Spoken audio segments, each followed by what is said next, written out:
எனக்கு ஹிந்தி இண்டஸ்ட்ரி ரொம்ப பிடிக்கும். நான் ஏன்னா from when I was young நான் நிறைய ஹிந்தி மியூசிக்கோட தான் நான் வளர்ந்துருக்கேன். ஹிந்தி, பஞ்சாபி, பெங்காலி, மராட்டி, மலையாளம், தமிழ். ஓகே. ஆனால் தமிழை விட மற்ற மொழிகள் தான் அதிகமாக கேட்டிருப்பீங்க நீங்கள்? எல்லாமே நிறைய கேட்டிருக்கேன் எல்லாமே. பட் எஸ் நிறைய ஹிந்தி மியூசிக் கேட்டிருக்கேன். ஓகே. இங்கே தமிழ் இண்டஸ்ட்ரியில் எந்த ஒரு இசையமைப்பாளர் உங்களுக்கு ரொம்ப பிடிச்சவர்? ஏஆர் சார். ஹாரிஸ் சார் சொல்லுவீங்கன்னு நினச்சேன் நான். ஹாரிஸ் சாரும் எனக்கு I like everybody but some things about AR சாரோட ஓல்ட் மியூசிக் எனக்கு ரொம்ப கனெக்ட் பண்ண முடியுது. இப்போ பேசியிருக்கீங்களா? இல்லை, ஒரே ஒரு தடவை மீட் பண்ணியிருக்கேன். We didn't speak. Okay okay.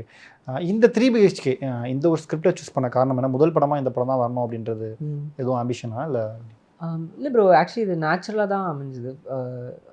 இதுக்கு முன்னாடி ஐ ஹவ் டன் ஒன் மலையாள மூவி வருஷங்களுக்கு ஸ்ரீனிவாசன். ஆமாம், லாஸ்ட் இயர் வந்தது. ஆமாம், கரெக்ட். அந்த மியூசிக் அண்ட் சவுண்ட் ட்ராக் கேட்டு தான் இந்த படத்தோட producer and Think Music Santhosh அவர் தான் கனெக்ட் பண்ணார் என்னையும் அந்த ப்ரொடியூசர் அருண் விஸ்வா. ஸோ அவர் தான் இந்த சாங் எல்லாம் கேட்டு he decided that we can work together. And then I met Sri Ganesh. And நான் ஸ்கிரிப்ட் படிக்கும் போதே எனக்கு புரிஞ்சிச்சு தட் இது ஒரு மிடில் கிளாஸ் ட்ரீமோட ஸ்டோரி. பட் அதுக்குள்ளே நிறைய டெப்த்தான ஒரு ஆம்பிஷன் இருக்குது. அந்த ட்ரீம் நிறைய ஹெல்ப் பண்ணுறது வந்து மியூசிக் தான். I decided then. So I thought சரி ஓகே இது ஃபஸ்ட் படமாக எடுத்தால் ரொம்ப நல்லாயிருக்கும்.